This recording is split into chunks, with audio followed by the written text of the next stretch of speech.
Sa mga nakalipas na taon, isa ang lalawigan ng Kalinga sa pinakamahirap na probinsya sa Pilipinas. Pero taong 2013, ito'y naalis sa top 20 o yung kung tawagin po ay Club 20 na pinakamahirap na probinsya sa Pilipinas.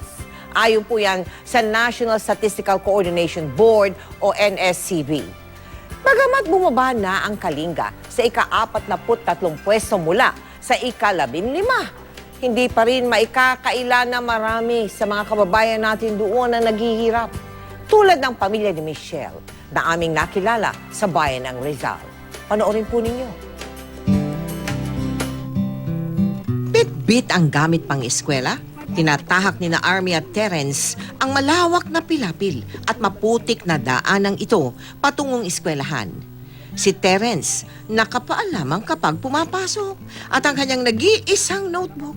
Bukod sa wala ng cover ay halos lahat ng pahina nito nasulatan na rin. Yung anak ko, sabi niya, ayaw ko pong mag-absent. Gusto kong pumasok kahit wala akong tsinelas at saka papel.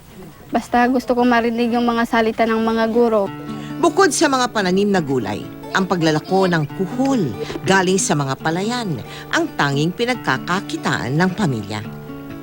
Pero salat man sa buhay, pinagsisikapan pa rin daw ni Lenny na makapagtapos ang kanyang mga anak. Gusto kong makapag-aral ang mga anak ko para hindi matulad sa amin na walang pinag-aralan.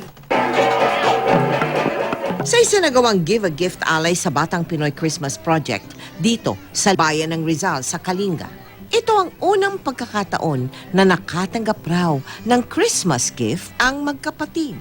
Kaya upang lalo pa silang mapasaya, may dagdag regalo pa kaming ibinigay sa kanila.